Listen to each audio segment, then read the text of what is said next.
আসসালামু আলাইকুম viewers, welcome to my channel. আমি কাউসারা নূপুর। আজকে খুবই মজাদার একটা রান্না দেখাবো, আর সেটা হচ্ছে ছুরি শুটকি ভুনা।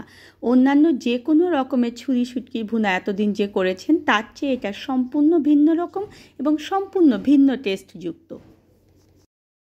ছুরি শুটকিগুলোকে দেখুন যে আমি ছোট ছোট টুকরো করে 2 ঘন্টা গরম পানিতে ভিজিয়ে রেখেছিলাম।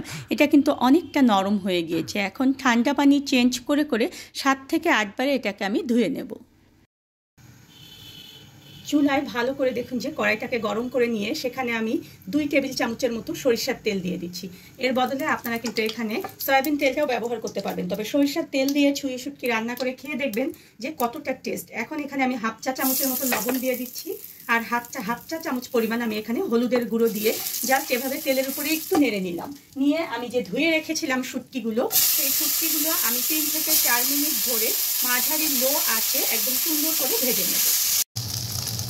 5 মিনিট ধরে মাঝারি লো আছে আমি শুটকিগুলোকে দেখুন যে একেবারে সুন্দর লাল লাল করে ভেজে নিয়েছি। এখন এগুলোকে আমি আগে ফার্স্ট তুলে নেব।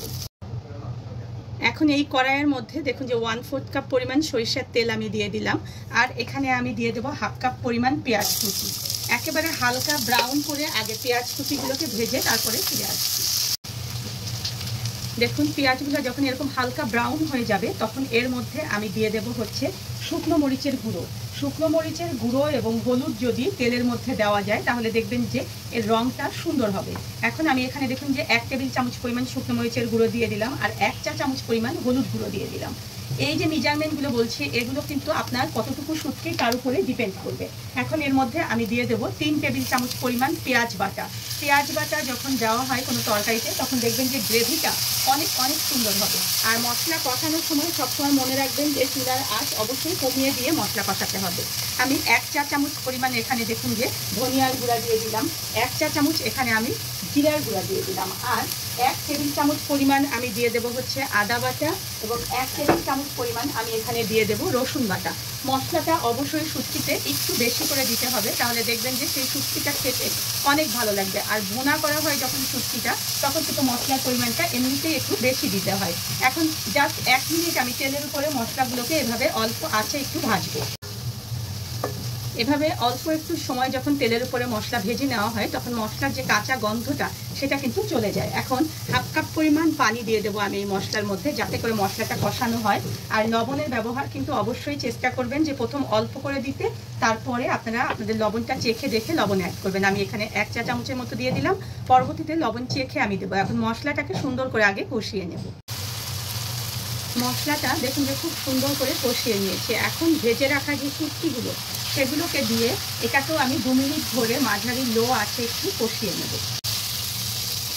দেখুন আমার শুটকিটা কিন্তু সুন্দর মতো আমি কষিয়ে নিয়েছি। এখন 1 কাপ পরিমাণ পানি আমি এর মধ্যে দিয়ে দিচ্ছি, আর একে একে দেখুন যে আমি এখানে 4 থেকে 5টা কাঁচামরিচ মাথাটাকে একটু ফাটিয়ে নিয়েছি সেটা দিয়ে দিচ্ছি। আমি এখানে 1/4 কাপ পরিমাণ পেঁয়াজ কুচি দিয়ে দিচ্ছি, আর হাফ কাপ পরিমাণ রসুন আমি কোয়া করে রেখেছি সেই রসুনটা দিয়ে দিচ্ছি। শুটকিতে রসুন এভাবে কোয়া করে যতটুকু পরিমাণ বেশি দেবেন শুটকিটা খেতে কিন্তু ততটাই মজা হবে।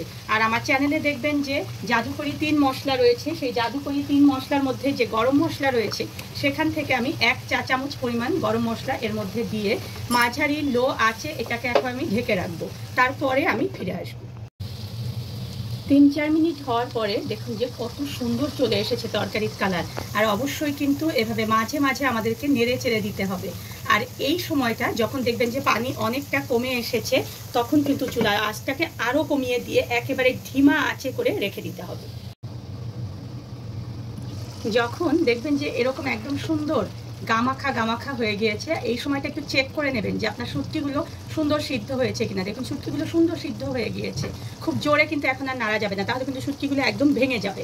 এই অবস্থায় এসে হাফ চা চামচ পরিমাণ জিরের গুঁড়ো এখানে দিয়ে দিচ্ছি। অবশ্যই মনে রাখবেন যে জিরেটা কিন্তু একটু ভেজে গুঁড়ো করতে হবে। এই অবস্থায় কেউ যদি চান যে ধনিয়া পাতা ব্যবহার করতে তাহলে করতে পারবেন, তবে আমি দেখেছি যে ধনিয়া পাতা যখন শুটকিতে ব্যবহার করা হয় তখন কিন্তু ধনিয়া পাতার গন্ধের জন্য শুটকির যে একটা ফ্লেভার রয়েছে সেই ফ্লেভারটা অনেকটা কমে যায়। এখন এই অবস্থায় এসে আবার 5 মিনিট ঢেকে রাখবো, তবে অবশ্যই লবণ দরকার হলে এখন লবণটা ব্যবহার করবেন।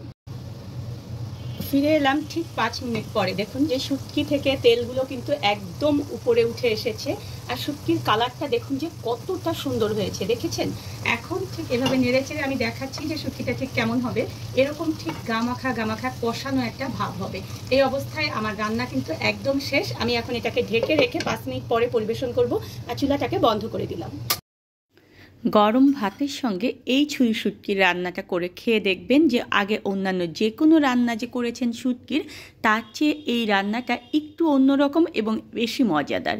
ধন্যবাদ সবাইকে আমার সঙ্গে থাকার জন্য। আর আমার পরবর্তীতে নতুন কোনো ভিডিও পেতে হলে প্লিজ আমার চ্যানেলটা সাবস্ক্রাইব করে পাশেই থাকবেন।